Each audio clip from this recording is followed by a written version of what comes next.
Welcome to your October 2025 Global Privacy Roundup. This month brought a wave of major privacy and cybersecurity developments, with 13 key updates from North and South America, 14 major developments across Europe and Africa, and 3 significant updates from Asia.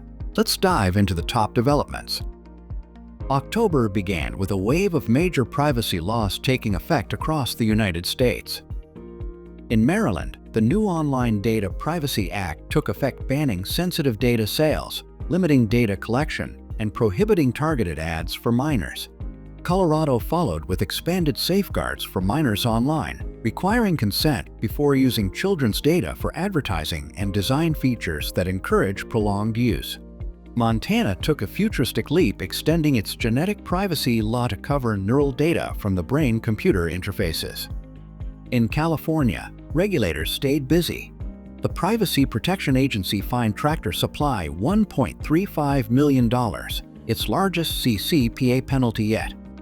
Soon after, lawmakers passed SB 446, requiring breach notifications within 30 days. Governor Gavin Newsom then signed new privacy bills. The Account Cancellation Act AB 656 for a delete account option, SB 361 expanding data broker transparency, and AB 566 mandating browsers to send opt-out signals. Across states, Minnesota and New Hampshire joined the consortium of privacy regulators, now 10 states strong. California also advanced child safety laws. AB 1043 on age verification and AB 56 requiring mental health warnings for young users. Meanwhile, Florida's Attorney General sued Roku for violating the Digital Bill of Rights by collecting children's data without consent. In Brazil, the ANPD released its 5th technological radar, exploring privacy-safe age verification. In Canada, Ontario's Privacy Commissioner updated de-identification guidelines to reflect new AI and data risks. The tech industry pushed back, with CCPA suing Texas over its new App Store law, citing free speech and privacy violations. In New York, regulators urged stronger third-party cybersecurity oversight, warning that risk can't be outsourced. Epic urged the CFPB to uphold strong privacy and security standards in its personal financial data rights rule. Finally, in California, the Attorney General secured a $530,000 settlement against Sling TV, signaling a clampdown on streaming services for their non-compliance with the CCPA's opt-out requirements. October brought a wave of major privacy and enforcement developments across Europe and Africa. October opened with a major ruling from the District Court of Amsterdam, ordering Meta to offer non-profiled timelines on Facebook and Instagram. That same day, NOIB filed a GDPR complaint against Whitebridge.ai for denying user data access. On the same day, we also saw 2 major publications, as Switzerland's federal commissioner issued guidance on patient consent forms for medical data, and the Georgian Personal Data Protection Service published new guidelines for public authorities. By October 3rd, the Catalan DPA upgraded its DPIA tool, and Bosnia and Herzegovina implemented its GDPR-aligned data law. Soon after, the Court of Justice of the European Union delivered a landmark ruling in the CNIL case, confirming that commercial interests can be a legitimate basis for data processing under GDPR.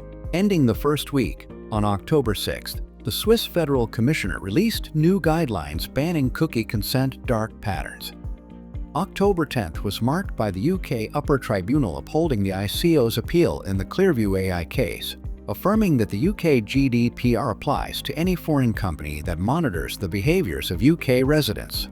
Also on the 10th, the European Commission launched a formal DSA investigation against Snapchat, YouTube, and the Apple and Google App Stores, checking their age verification systems for minors. The same day, in Austria, the DSB ruled that Microsoft violated GDPR Article 13 by failing to provide complete information about the data processing activities conducted through its Microsoft 365 education product used in schools. On the 14th, in France, the CNIL issued guidance clarifying data portability rights to loyalty program data. And on the mid-month mark on October 15th, the UK ICO levied a substantial £14 million penalty on Capita for serious security failures during its 2023 cyberattack. On October 16th, the EU Parliament Committee called for stronger online protections for minors, while the ICO launched a consultation simplifying charitable marketing rules. On October 17th, the Dutch DEP fined Experian €2.7 million for unlawful financial data use. Then, on October 20th, the ICO issued guidance on the consent or pay ad model, and the EDPB endorsed extending the UK's adequacy status until 2031. Finally, on October 21st, the European Parliament approved sweeping reforms to streamline cross-border GDPR enforcement across the EU. In Asia, October brought major announcements and updates to regulatory systems. Starting in Australia, on October 9th, the Federal Court fined Australian Clinical Labs CCL $5.8 million for a major data breach that exposed personal information for over 223,000 people. A day later, on October 10th, Japan's Personal Information Protection Commission announced a crucial update, a revision of its privacy guidelines following the launch of the global CPPA system. On October 17th, Taiwan's Legislative Yuan passed an amendment to the Personal Data Protection Act, tightening its breach reporting and compliance requirements. And finally, on October 31st in Singapore, new cybersecurity provisions came into effect, expanding oversight to virtual infrastructures and requiring major incidents to be reported within 2 hours. Before we sign off, here's what to watch next. Ecuador is finalizing its data transfer rules. Consultation closes October 29th. The EDPB and European Commission are aligning the DMA and GDPR, with input open until December 4th. The Gambia awaits presidential assent for its first data protection law. The EDPB's 2026 enforcement drive will target GDPR transparency, so expect audits on privacy notices. China's new cybersecurity rules take effect November 1st, mandating rapid breach reporting. Brazil is reviewing children's data rules comments due November 3rd and debating an LGPD amendment banning sensitive data sales. And in the US, the California DOJ meets November 5th to shape SB 976, tackling youth safety and addictive online design. And looking ahead to January 2026, China will roll out AI safety and cross-border data certification rules. That's a wrap for this month. Stay informed. Stay compliant. See you next month.